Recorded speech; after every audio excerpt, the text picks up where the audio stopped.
Look, I think if you look at the strength of our teams, our batting, we have a long batting order, and we've chased brilliantly throughout the tournament. LSG have struggled on this wicket as well, and I think probably both teams were quite unsure about what exactly the wicket was going to do and how it was going to play. In the end, the last 4 overs cost us, and we still ended up only 5 runs short. So the wicket in the end played pretty well. It's just two periods in the game for us where, with the ball in particular, the last 4 overs were poor, and a little period in the middle of our batting where I think, our two of our most informed batters scored sort of 23 off 30 balls between them.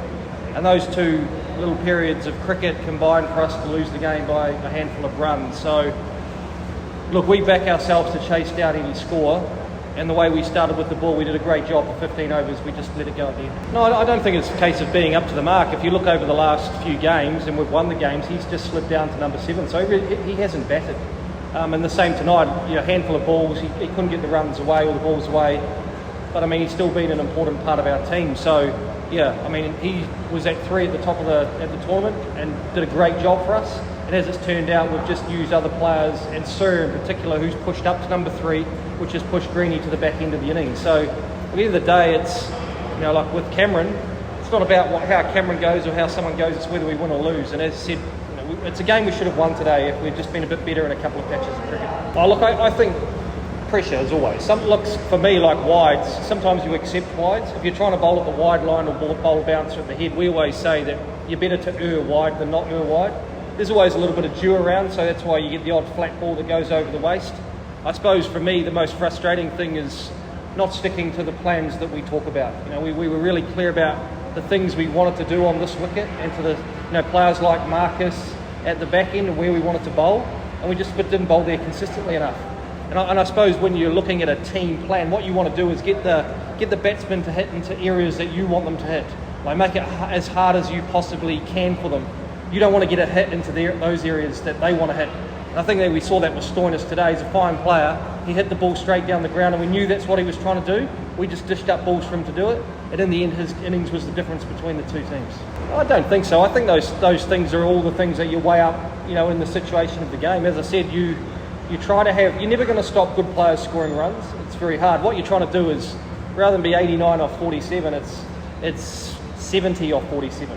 Those 17 to 20 runs can make a difference, and we've talked about that at 1KD over the course of the year. We're not looking to take teams to 160.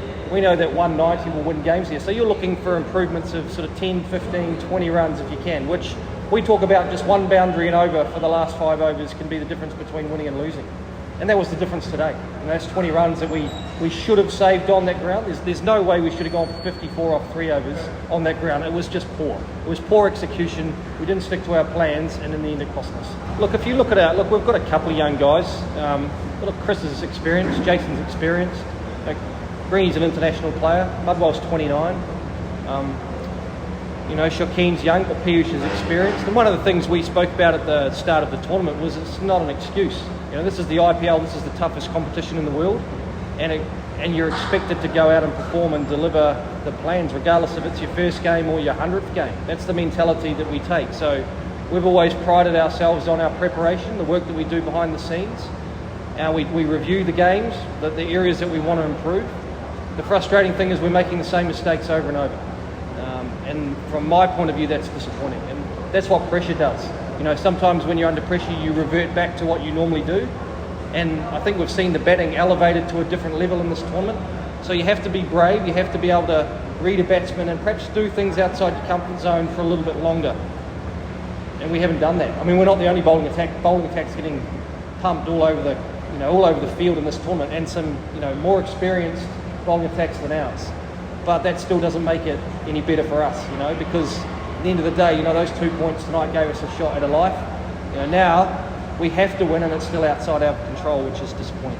Yeah, look, we've got a combination of Jason and Tim. Obviously, one's a senior bowler, one fields it long off, and obviously working with the captain. So we have systems in place to make sure that the messages are really clear about what we want to bowl, but we're just not doing it. And I suppose that's the frustrating thing from my point of view and Mark's point of view is, for 15 overs tonight, we were excellent. We delivered exactly what we wanted to. One player put us under pressure.